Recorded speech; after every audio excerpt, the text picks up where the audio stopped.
Hello everybody. I realize it's been quite a while since I last logged in, about 7-8 months, and it's been about 9-10 months since I made my last video. But I've been very busy. I've been serving the Lord as He wants me to, and I've never been one to make videos with any kind of consistency. I only make a video when the Lord tells me to. And recently I was watching a video that I will be talking about more in this video, and Jesus told me, "You need to make a video on this." And I said, "Really, are you sure?" And he said, "Yes, I'm sure." And I said, "Okay, I'll make a video in a week or so."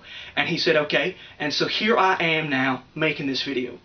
But before I get into that, I just wanted to say that it's very odd to me that I keep getting all these subscribers even though I haven't logged in so long, you know. It's been so long, and yet every day I get more subscribers. It's like you know those homeless people? Those bums that just kind of sit there on the street, propped up against the wall with a can in front of them, expecting you to put money in there. Now, if one of those guys were to die of a heart attack, you'd still probably put money in there thinking he was sleeping. And even after he starts decomposing, you know, you'd still probably just think he's sleeping because they usually smell like they're decomposing. But after a while, he'd just be a skeleton with, you know, rotting flesh hanging off. Would you put money in the can then? No. Of course you wouldn't put money in the can. You'd realize, he's dead. I shouldn't put money in here. I should empty it into my pocket. And yet, I see all these people, you know, subscribing to me. But anyway, I'm back from the dead now. It's taken a while, but here I am. And when I say I'm back, I don't mean I'm going to be making all these videos. So don't say, "Oh, you're back." Well, yeah, I'm back. But it might be another 9-10 months before I make another one. I don't know. I make a video when the Lord tells me to. That's it. Alright. So, anyway, to get on with this video now. Jesus Freak.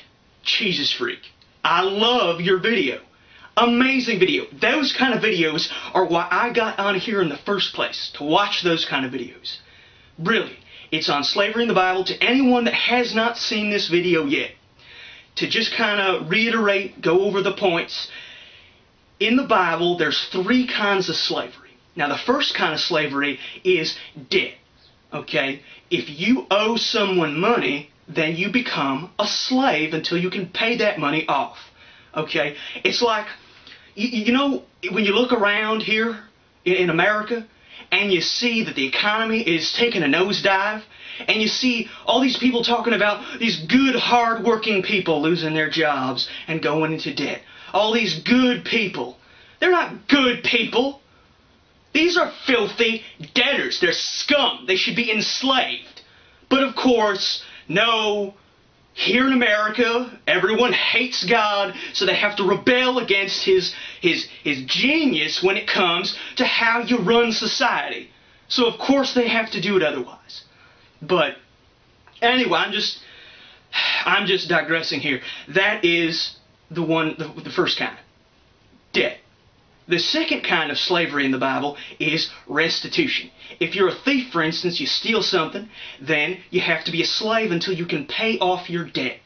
Restitution. That's the second kind. The third kind of slavery is conquest. Okay? God will tell some of His followers to enter a nation and enslave the people. Now, God is a kind, just, loving God. And this is something you'll see, it's a theme that you'll see throughout this video, throughout anything pertaining to God, throughout the Bible. God is very just and kind. And so, He does the kind thing. He tells His followers to first go to the nation, the leaders of the nation, and ask them, "Could you please just submit yourselves to slavery? We're working on behalf of God. God is telling us to do this. God wants you to be slaves. So if you could all just offer yourselves up, we'd like that. God would like that. Everyone would be happy." But what do? They start thinking. That's what they start doing. They start using logic. They start using their fallen human brains, of course. And when it comes to a question of God, when it comes to a commandment of God, you don't think. You just do. No hesitation. But of course they do. They start thinking. It's the devil working in them. They start thinking, and they start thinking, well, gee, maybe they're not really on the behalf of God. Maybe we really shouldn't go along with this. And so they refuse. So, of course, God then has to tell His followers to enter that nation by force. But, again, God is kind and just and loving. And so, he tells them to give them a choice, because God doesn't want slaves, people that are slaves against their will. He only wants willing slaves. He doesn't want any kind of coercion or anything. So he tells his followers to say, listen, you can either be a slave or we'll execute you. And so anyone that then thinks, I'd rather be a slave than be executed, they're willing. They are willing right there. Which means no responsibility on God's part, no responsibility on God's followers. None of that. They are choosing of their own volition to be slaves at that point. But again, some people are just going to want to rebel against God because they're filled with Satan. And so they're going to say no. They're just going to refuse.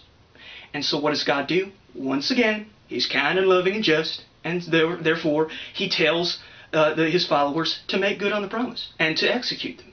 Because otherwise they would be forced slaves, and that would be wrong. And God is not wrong. Whatever God does is good. So God can't do something that's not good. And that would be not good, and so God doesn't do it. He just tells them to kill them, which is good. And before anyone starts drawing ridiculous parallels, because I can see this stuff coming, okay? Anyone that's thinking, well, maybe we should draw a parallel with the Holocaust, workers in this line, people to be sent to the gas chambers in this line. That is an unfair comparison. Why? Because the Lord did not sanction that. The Lord did not say, kill the Jews in the Holocaust. The Lord didn't say that. It was not sanctioned by God, therefore it's ungodly. So that's not a fair comparison. Okay? And don't you dare even bring up the whole issue of the Jews being sent to hell. Of course the Jews were sent to hell. They're filthy heathens. They deserve to burn forever. Yes, they went straight from the gas chamber to God, who sent them straight to hell. That's a totally different issue. It's not just because they're Jews. All filthy heathens should burn. All filthy heathens do burn. It's a totally separate issue. Okay?